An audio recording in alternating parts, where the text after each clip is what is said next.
ഇപ്പം നമ്മുടെ നാട്ടിൽ മഴയോട് മഴയാണല്ലോ. ഒരു രക്ഷയില്ല. ഇപ്പോൾ ചെടിച്ചട്ടികളെല്ലാം ഞാൻ ദേ ഇങ്ങോട്ട് മാറ്റി വെച്ചിരിക്കുകയാണ്, മഴ ഇത്തിരി കൊള്ളാത്തടത്തോട്ട്.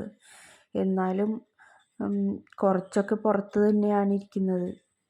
ഇപ്പം 3-4 സ്റ്റാൻഡൊക്കെ ഓർഡർ ചെയ്തിട്ടുണ്ട് ഫ്ലിപ്കാർട്ടിൽ നിന്ന്. അത് വന്നിട്ടുണ്ടെങ്കിൽ നമുക്ക് കുറച്ചും കൂടി അറേഞ്ച്ഡ് ആയിട്ട് ഇവിടെ തന്നെ സെറ്റ് ചെയ്യാം. പിന്നെ ഇതായിരുന്നു പണ്ട്, അതായത് കുറച്ച് ദിവസം മുന്നേ വെച്ചിരുന്ന സ്ഥലം. അവിടെ നിന്നിപ്പോൾ അധികം പ്രശ്നക്കാരല്ലാത്തവരവിടെ തന്നെ വെച്ച് ബാക്കിയുള്ളവരെ മാറ്റിക്കുകയാണ് ചെയ്തിട്ടുള്ളത്.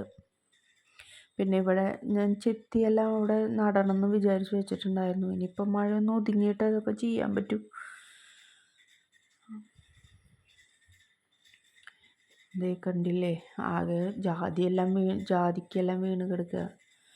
ഇത് നമ്മുടെ അന്ന് കാണിച്ചെന്ന മൊട്ടുണ്ടല്ലോ, ഗ്രൗണ്ട് ഓർക്കിഡിൻ്റെ വൈറ്റ് കളർ, അത് വിരിഞ്ഞ് ഭംഗിയിൽ വന്നിട്ടുണ്ട്.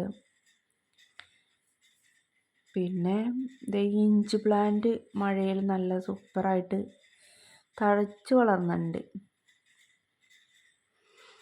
അതുപോലെ തന്നെ നമ്മൾ ഈ പെട്രിയ വളർത്തിയിരുന്ന മാവിൻ്റെ കൊമ്പ്, അതിൽ നിറച്ചിപ്പോൾ ഇതുപോലത്തെ ചെറിയ ചെറിയ കൂണുകൾ മുളച്ചിരിക്കുക.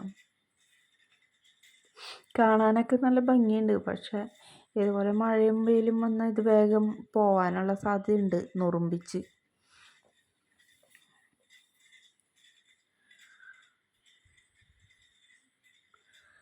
മഴ ഒന്ന് ഒതുങ്ങിയിട്ട് നമുക്കെല്ലാം ശരിയാക്കാം.